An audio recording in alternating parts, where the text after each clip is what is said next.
Hello दोस्तों, dictation शुरू होगी 3 सेकंड बाद।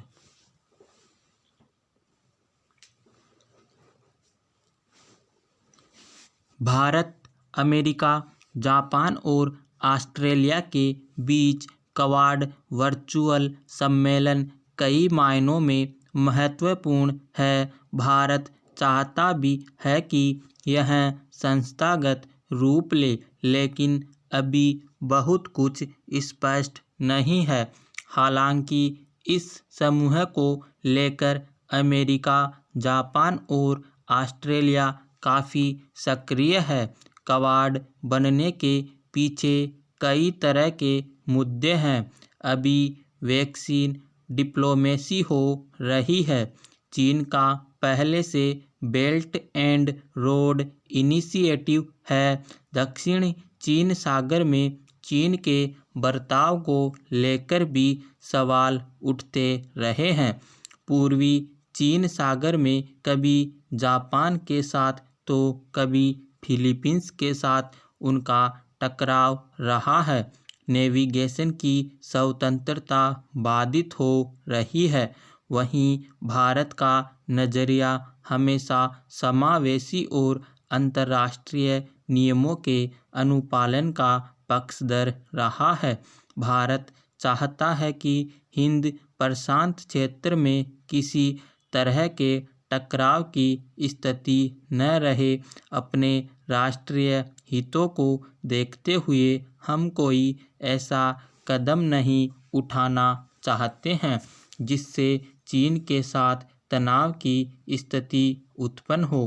क्वाड किस तरह से संस्था का रूप लेता है, काफ़ी हद तक यह भारत पर निर्भर करेगा, क्योंकि हिंद प्रशांत क्षेत्र में भारत सबसे महत्वपूर्ण देश है।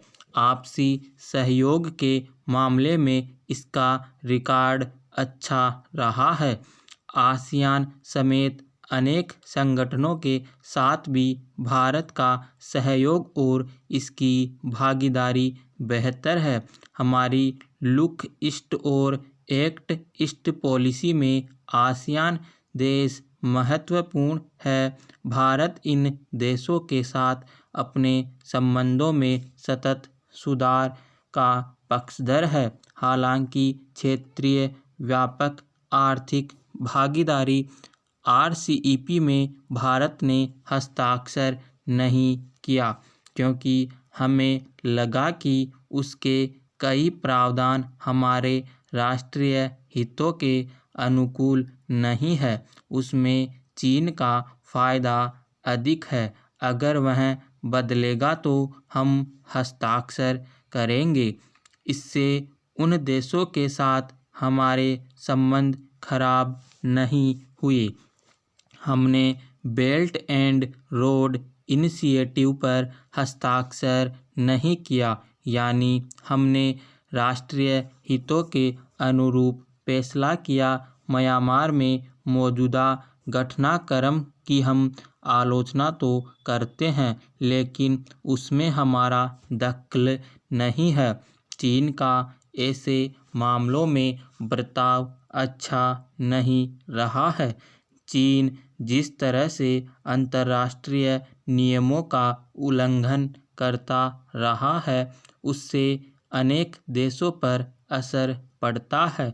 ऑस्ट्रेलिया और जापान के साथ उनके अपने मसले हैं। अमेरिका के साथ कई वर्षों से तमाम मुद्दों पर आपसी तनाव है। भौगोलिक स्थिति के कारण भी हमारी भूमिका महत्वपूर्ण है। हिंद प्रशांत शब्द इस्तेमाल किए जाने पर भी चीन आपत्ति जता चुका है। लेकिन सच्चाई यह भी है कि चीन हमारा पड़ोसी देश है और व्यापारिक साझेदार भी। हाल के दिनों में सीमा पर तनाव रहा है। आज रिश्ते खराब है, हो सकता है कि आगे रिश्ते अच्छे हो जाए। क्वाड को ध्यान में रखते हुए हम आपसी भागीदारी को बेहतर बनाने पर फोकस करेंगे। साथ ही सैन्य सहयोग जैसे मसले पर सावधानी बरतेंगे। यह सही है कि इन देशों के साथ हमारे सैन्य अभ्यास होते हैं और उनके साथ नौसैन्य भागीदारी भी है। खासकर ऑस्ट्रेलिया के साथ हमारा सहयोग काफ़ी मजबूत हो गया है। हालांकि हम अब भी गुटनिरपेक्ष सिद्धांतों के अनुरूप ही काम कर रहे हैं। समाप्त।